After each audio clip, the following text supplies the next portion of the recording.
Fillimisht ju falenderoj shumë për ftesën. Ajo që është një fakt që unë duhet ta konstatoj dhe është për të ardhur keq në fakt është që në Shqipëri fatkeqësisht shteti ngrihet në këmbë vetëm pasi ka ndodhur tragjeditë. Sikurse ishte tragjedia që ndodhi në Durrës me 2 fëmijët. Dhe pas kësaj tragjedie u bën ndryshime në kodin rrugor.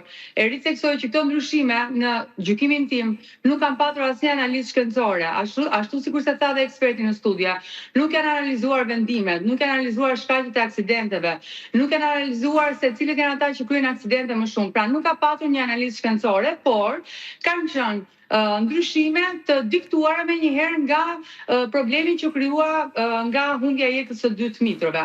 Ajo që unë duhet të theksoj është fakti që duhet të ketë një reformë gjithëpërfshirëse dhe reforma duhet parë në disa aspekte. Unë po e marr një nga një. Entet pronare të rrugëve duhet të marrin masa që të pajisën rrugët me sinjalizim dhe me bariera sigurie, me idenë që këto mjetet të mos dalin në rrugë dhe duhet të jenë bariera të një cilësie shumë të lartë, në mënyrë që të pengojë pikërisht këto mjete të dalin nga rruga. E dyta, duhet ketë një kontroll të vazhdueshëm të strukturave përkatëse, kontroll që nuk duhet të fokusohemi vetëm tek vendosja e radarëve në rrugë. Nuk është vetëm vendosja e radarëve zgjidhje, sepse përgjithsisht drejtuesit e mjeteve e dinë se ku janë radarët në rrugë. Dhe po të marrim aksin Tiranë-Elbasan janë të identifikueshme në ato shtyllat e larta janë pikërisht kamerat e sigurisë. Sa po kalohet kamera, fillon sërish shpejtësia dhe është një aks rrugor shumë problematik. Po çfarë duhet bëj punonjësi? Po pra fillon shpejtësia, këtë e bën drejtuesi i automjetit. Ku është faji punonjësit të policisë? Por nuk mjafton vetëm vendosja e kamerave në rrugë. Duhet ketë dhe një bashkëvendim midis kamerave dhe pranisë së policisë në terren.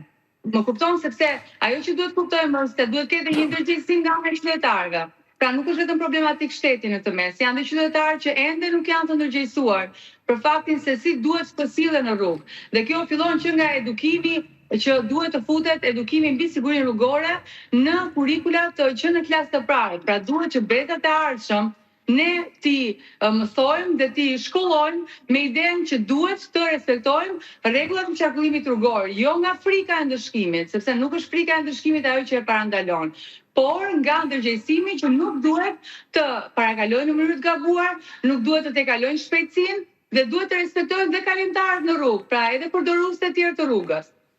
Ajo që duhet të theksoj gjithashtu është fakti që policia rrugore është një strukturë që është shumë e rëndësishme që duhet të ketë në përbërje të saj njerëz të specializuar, njerëz të aftë profesionalisht, njerëz që të kenë diplomë inxhinier dhe të kenë mundësi të bëjnë një analizë shumë të saktë të aksidenteve. Këtë mund ta bëjnë ekspertët rrugor për shembull. Ja, likaj për shembull në çdo aksident është i licencuar apo jo? Po, patjetër. A e bëni ju? Po patjetër. Ndoshta do t'i likaj mund të ndihet se edhe nuk ju kap dot ritmin nga fakti që jam në telefon. Unë personalisht nuk e di ende dhe jam e sigurt dhe shumë të tjerë se cilët kanë qenë ekspertët në përbërje të ndryshimeve të kodit rrugor. Ndoshta zoti Lika mund na thotë se ka qenë ai një ndër ekspertët, sepse me sa unë kam ndjeni, ekspertët që gjithnjë kanë ngritur zërin për shkaqe dhe për ndërhyrjet që duhen bërë, mendimet e tyre nuk janë marrë në konsiderat.